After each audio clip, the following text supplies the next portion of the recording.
The film opens with text recapping the downfall of humanity after the spread of the virus that gave way to the rise of the apes led by Caesar. His funeral is shown, with his whole ape clan placing flowers on his head before his pyre is lit, and the apes honor their fallen leader. Centuries later, apes have formed separate clans across the land. 3 young apes, Noah, Sunna, and Anaya, go out in search of eagle eggs for a bonding ritual since their clan trains eagles to help with tasks. After Sunna and Anaya get their eggs, Noah climbs to the highest nest and manages to grab one before the mother eagle swipes at him and causes him to fall. Noah manages to catch himself on the side of an old building. As the 3 start making their way down, Noah notices that his blanket is missing from his horse. They see a human outsider, known to the apes as echoes, running around. The apes chase after the human, but she abandons the blanket and runs down a dark tunnel. The 3 return to their village, where Noah's father Koro is the chief, and they also live with his mother Dar. Noah talks to Koro about the upcoming ritual for the next day but also warns him about going beyond the valley after catching the human scent on the blanket. At night, Noah overhears a noise and finds the same human woman, Freya Allen, from earlier. She hits his chest and breaks the egg that he was keeping in his sack. While Sunna and Anaya are willing to postpone their rituals alongside Noah's, he refuses to let them do that and goes out for a replacement egg. He finds a deceased ape, along with one from his own clan coming to warn him after having a knife thrown in his back. Noah hides as a group of masked apes arrives. They find Noah's horse and smack it so it can run back and lead them to the village. When Noah returns, the entire village is on fire, and the masked apes are rounding up the members of Noah's clan while yelling, "For Caesar," including Dar, Sunna, and Anaya. Noah goes to reach Koro, but he is found by a guerrilla general named Silva. Koro's eagle flies away, and Noah attempts to defend his father from Silva. Koro fights back, but Silva overpowers them both. He sends Noah falling from the tower before killing Koro. In the morning, Noah finds himself alone amidst the ruins of his home. He walks until he finds Koro's body and gives him a burial. He then sets forth to try and find his clan. Koro's eagle reappears, but when Noah attempts to bond with it, the eagle claws his arm. He continues to travel and rests when necessary, but Noah ends up falling through a glass ceiling and into a trap. He cuts himself down but then is met by an orangutan named Raka. He initially believes Noah is with the masked apes, but Noah explains his situation. Raka then says that he is burning the last ape of his clan before bringing Noah with him. Raka explains that he is a follower of the real Caesar's beliefs, belonging to a group called the Order of Caesar, that he is now the only member of. The masked apes follow a tyrannical ape calling himself Proximus Caesar, who has taken the ways of Caesar and corrupted them to his benefit.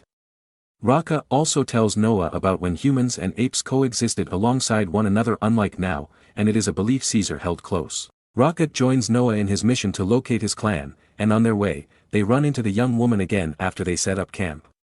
Raka gives her food and convinces Noah to give her his mother's blanket for warmth, even though Noah does not trust her. Raka names her Nova after the human girl that Caesar befriended. Later at night, Noah comes upon an observatory and looks up at the stars through a telescope. The woman then looks through the telescope and reacts with similar astonishment as Noah. The following day, the woman joins Noah and Raka as they come upon a herd of zebra drinking from a lake. Suddenly, a group of humans emerge and also drink and bathe from the water. Then, Proximus's apes arrive and start to round up the humans for sport. The woman hides in the grass while Raka tries to protect her, and Silva goes hunting for her. Noah rides his horse to try and find both of them, but the woman yells out Noah's name and is rescued by him. With Raka's help, they outrun the villainous apes and make it to the shore. The woman then speaks and says her name is May, and she tells Noah that the apes are taking his clan to a bunker while she hopes to find other humans. Continuing their travels, the 3 come across a bridge, but Silva and his apes corner them. May falls into the river after another ape tries to grab her but gets swept away. May gets caught in a net as Raka tries to free her. He pulls her out but gets pulled down. When he tries to get back up, Silva has Noah and May captured before he approaches the net with a knife. Raka reminds Noah of Caesar's creed, apes together strong, before Silva cuts the net and sends Raka down the river. Noah and May are taken to Proximus's settlement, which is right next to a giant vault that he has been trying and failing to open for some time. Noah reunites with Dar, Sunna, and Anaya before being taken with May to meet Proximus. He has been taught by another human, Trevathan, who is willingly subservient to Proximus since he has accepted that humanity's reign over Earth is long gone. Proximus explains that he plans to evolve and conquer once he learns the secrets of the vault, and he thinks Noah may be useful in his endeavors, while also warning him humans cannot be trusted. Outside, he speaks to Dar, who has come to accept her home is gone. Noah seems to have given up hope until he sees the necklace that Raka left him with, reminding him of Caesar's ways and convincing himself that Proximus's law is wrong. Noah goes to find May and confront her over what it is she really wants.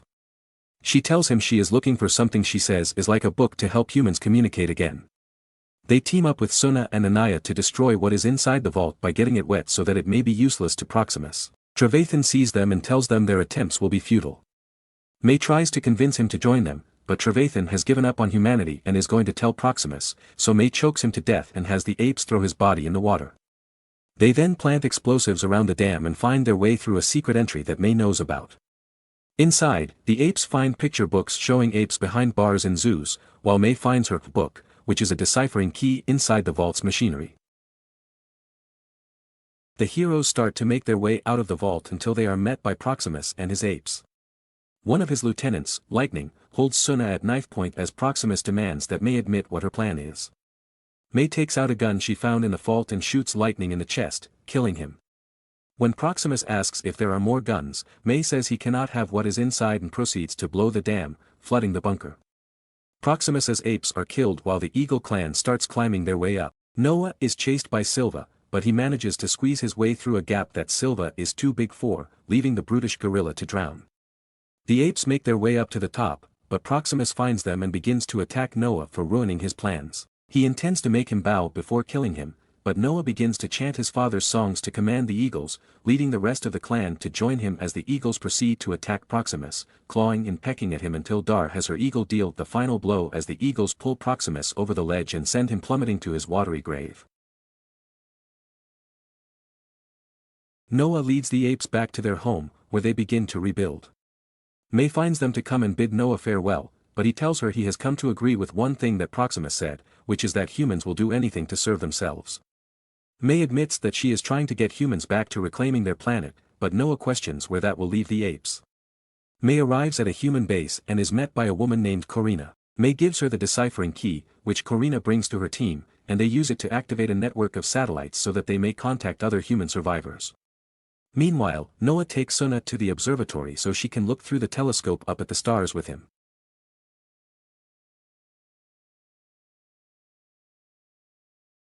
Thank you so much for watching. If you enjoyed this video, don't forget to subscribe to our channel for more great content. Hit that like button if you found this helpful, and feel free to leave a comment below. I'd love to hear your thoughts. Until next time, stay awesome.